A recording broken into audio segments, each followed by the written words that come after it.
Hello gorgeous. So I know it's been a while since I've spoken to you. I made like a music video and stuff a couple of days ago, but let's just sit and have a chat. Today I want to try and start something different. I thought I'd start a new series where every single month I talk about what's going on in my life. Because not many YouTubers do that, do they? I just want these vlogs to be kind of casual, you know, sit down, classic style vlogs like the ones I used to do. Would I be a good hairdresser? I don't know. I might be a good hairdresser. I'm just not very good at the whole social aspect of it. That might be good. Why am I typing? Why does social mean typing? I don't think social doesn't mean typing. But I'll probably mostly be talking about stuff I've watched in the month, which I guess works for my channel as a whole, and other things. So let's do it. So July, that was a fun month. So yes, the most notable thing I did in July was I got a Mac. Look at it, isn't it beautiful? This is a 13-inch MacBook Pro with some smudges on it. It has this like weird kind of ugly green case on it right now, mainly because I really don't want to scratch it, and knowing me, it'll probably get covered in scratches. I honestly think it's the most beautiful thing I've ever owned. Like, it's more beautiful than anything I've ever seen in my life. And yes, I know it should be about functionality, not about looks, but man, it is just beautiful. Also, it works really well for like work and stuff. I've wanted a Mac since I was like 13 because I'm a huge Apple fan. I've never had a Mac. I've used them at school, I've used other people's, but never had my own. And honestly, it is so worth it. It's worth the excruciating costs. Oh my god, it costs so much. Probably not gonna eat very nice food for a while, but I think it's worth it. Also in July, I've been going on a Lord of the Rings marathon. So far I've watched all of Fellowship and all of Two Towers, and I'm kind of like halfway through Return of the King. I'm watching it with my brother. Since we're both busy, we can't really watch them like all at once. We gotta like watch them in bits, which has actually been nice. But my god, are those films good. I haven't actually seen them since they came out when I was like 7, so I'm glad to be watching them again. I remember I watched one of them, I think it was The Fellowship, in a crash, so now I'm actually watching them and I'm enjoying them loads. And I understand all the memes now. They're taking the hobbits to Isengard, to Isengard, to Isengard. The hobbits, the hobbits, the hobbits, the hobbits to Isengard, to Isengard. So cringe, I know. Since getting my Mac, it's been a blessing and a curse. A blessing because I can do work, I can go on Photoshop, I can like do all those snazzy little things. I can take it with me and write on the go, stuff like that. But it's also been a curse because this machine is just kind of a Netflix machine, because I have a desktop computer. So before, my two choices for watching Netflix were watch it on my desktop computer, which is all the way on the other side of my room for my bed and I can't take around the house with me, or watch on my phone, which is cracked and tiny. But now I can watch Netflix anytime, anywhere, pretty much. Can't really, don't trust myself to bring the Mac into the bath yet, and I don't trust myself to have the Mac near the sink when I'm washing up. Apart from that, any situation. Which means I've watched a lot of things. I watched a film called The Fundamentals of Caring, which was really good, really funny. Yeah, a little bit predictable, but good. I've watched all 3 seasons of BoJack. Yeah, I just thought, hey, I should watch BoJack, so I did. I watched the first 2 seasons, and then I saw on Twitter that the next season was coming out like a week later, so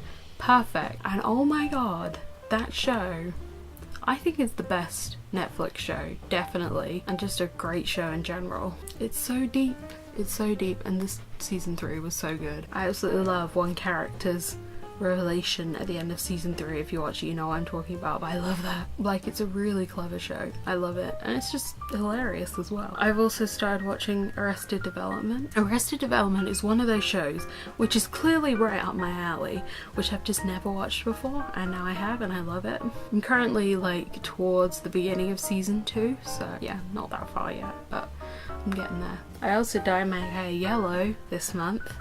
You may hate it, you may like it, but I realised that I'd never actually dyed my hair yellow before. Like, I've had every single colour you could possibly have. I've had purple, green, pink, you know, every colour, but I've never had yellow hair, just straight up yellow. I guess because I considered blonde to be yellow when it's not really. And then I saw that Emma Blackery dyed her hair yellow and I admired it for like a month. And I was just like, fuck it, I'm gonna dye my own hair yellow. So now we have yellow hair. Not gonna lie, hated it at first, but it's kind of warm to me. I like hair colours like that, where they're just kind of weird at first, but then you just kind of end up really liking them. But yes, yellow is also a colour which I didn't expect to bleed as much as it does.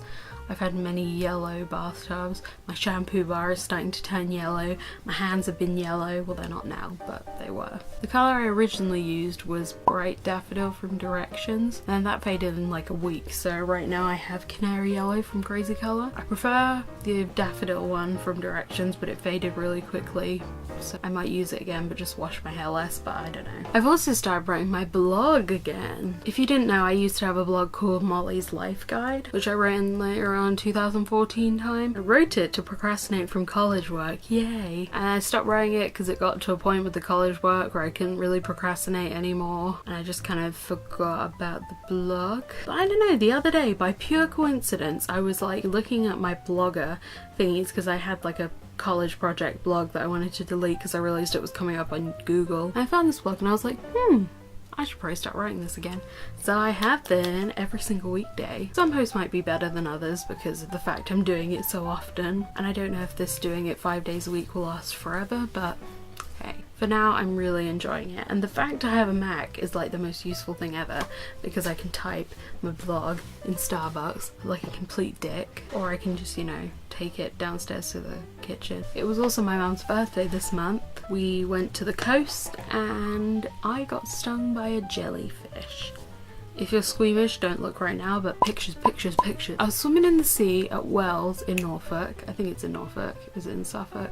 Whatever, it's somewhere around that area. And then bzz, I just felt something really stingy and I immediately thought, fuck, I've been stung by a jellyfish. But kind of in my paranoid way, like, you know, when you think you're having a stroke and you're not. And then we saw the sting kind of start to form on my arm.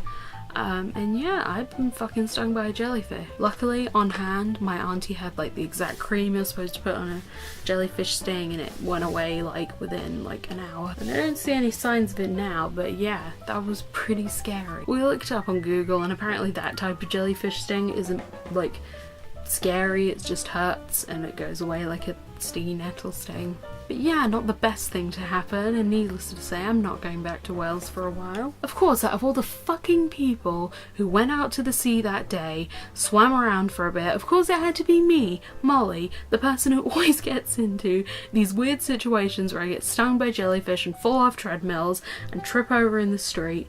Of course, it had to be me who got stung. Of course.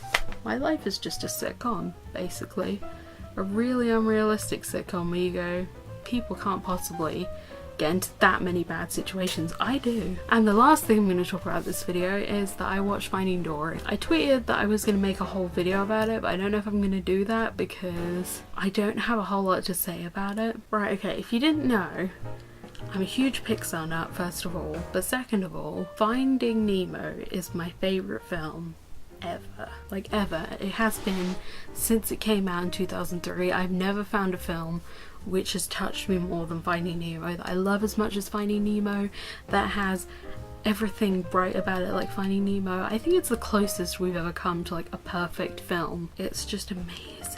And yeah, so when the sequel to Finding Nemo, Finding Dory, was announced on Ellen a few years ago, I started shitting my pants. Everyone was like, Molly, aren't you excited about Finding Dory? I was like, no, God no. In fact, when it got pushed back a year because of the Good Dinosaurs production problems, I was like, thank God, because I was so not looking forward to watching it. And now I've watched it, I feel relieved because it wasn't terrible, but also really disappointed. Like, I was just kind of sat in the cinema and I was waiting for that bit, you know, that time when I'm watching a film where I just go, this is amazing. You know, when I'm watching a Pixar film that's really good, there is a certain point in the film where I just think to myself, this is amazing. It happened in Toy Story 3, it happened in Inside Out, it happened in like a lot of different Pixar films, but it just didn't come with Finding Dory. I thought it was okay, I liked it, it was funny, but it just didn't have the same impact as Finding Nemo did, which I guess is hard to match up to because Finding Nemo is, you know,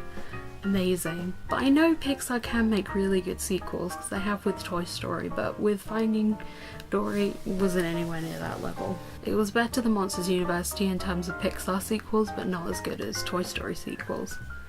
I'd say it was only about a tenth as good as Finding Nemo. I give it about 6.5, which in terms of Pixar films is pretty good. But yeah, that is my monthly vlog. But yes, I hope you enjoyed this video. I hope you look forward to next month's one. I'm going to be making my usual TV and film videos soon.